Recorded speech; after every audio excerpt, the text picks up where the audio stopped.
10 वर्षांनी खास करून स्मृती दिनाच्या निमित्ताने एकत्र आलेले पालिकेच्या निवडणुकीत देखील येऊ घातलेले आहेत. काय वातावरण वाटतं आजच्या स्मृती दिनाच्या निमित्तानं? काय चांगलं आहे. मनसैनिक, शिवसैनिक आणि छान वातावरण आहे. राजसाहेब आणि उद्धवजी हे एक आल्यामुळे बऱ्याच सामान्य जनतेला बरं वाटलेलं आहे. त्यामुळे आनंद. स्मृती दिनाच्या निमित्तानं एकत्र येणं एक भाऊक क्षण होता. आज बराच वेळ दोघं भाऊ एकमेकांना आले. यापुढे अनेकदा एकत्र आले, परंतु स्मृती अशा प्रकारे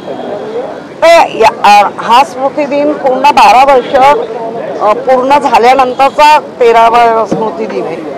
आणि दरवर्षी आपण सगळे असतोच. मे बी इथेच येऊन दिलं पाहिजे किंवा काय. त्यामुळे आज आले, सगळ्यांना आनंद वाटलाय. त्याचबरोबर आता नगरपालिकांच्या निवडणुका आहेत. खास करून आता कणकवलीमध्ये शहर विकास आघाडी स्थापन झालेली आहे, ज्यामध्ये शिवसेना ठाकरे गटाचे संदेश पारकर हे नगराध्यक्षपदासाठी उभे आहेत. त्या ठिकाणी शिंदे गटानं त्यांना पाठिंबा दिलेला आहे. राजन केली यांनी पाठिंबा जाहीर केलेला आहे.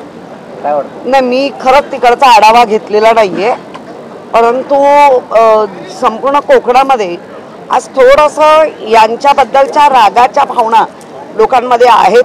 त्यामुळे चांगलं चित्र उभं. चाकणमध्ये परिस्थिती पाहायला मिळते. चाकण नाही, पूर्ण महाराष्ट्राचा हे मला माहिती नाहीये उगाच. पण जे लोकांमध्ये अपेक्षित आहे ते लोक आता तो अपेक्षित बदल, म्हणजे ज्याप्रमाणे सगळं चाललंय,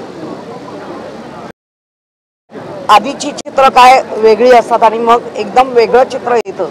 त्यामुळे खरंच लोकशाही घालवण्याचा मार्ग चालू आहे की टिकवण्याचा, हेच लोक संभ्रमात आहे. कोकणात राणेंच्या विरोधात सर्व पक्ष एकवटलेले पाहायला मिळत आहेत. कणकवलीमध्ये ते होतीलच, कारण फारच दंडेलशाही आहे. त्यामुळे होऊ शकतं. परत या, परत या, परत या, परत या. साधू हत्याकांडातील जे भाजपने ज्यांच्यावरती आरोप केला होता त्यांनाच आता भाजपने त्यांच्या पक्षामध्ये घेतलंय. कसं पाहता याकडे? याच्याकडे काय नवीन आहे? चक्की पिसिंग म्हणणारे मुख्यमंत्री होतात. हे महाराष्ट्रात काही नवीन नाही. सगळे आरोप ते जेवढे कोणावर करतील ते खरे, आणि तिकडे सरेंडर की मग बरे, असं ते आहे. त्याच्यामुळे आम्हाला काय याच्यात नवीन नाहीये. फक्त या, तुम्ही कसेही असाल. म्हणजे आता ज्याला गुंडा पुंड हे म्हणत होते ते सगळे गुंडा पुंड त्यांच्या मांडीवर आहे.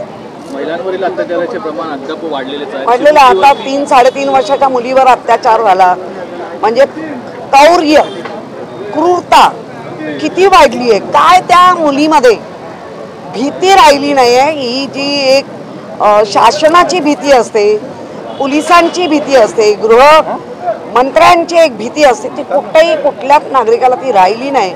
आम्ही कारवाई करू, आम्ही हे करू, ते सगळं माहिती आहे. मग कधीतरी शिंदे तो एन्काउंटर झाला तसं काहीतरी प्रकार घडतात आणि सगळं चिडीचोप.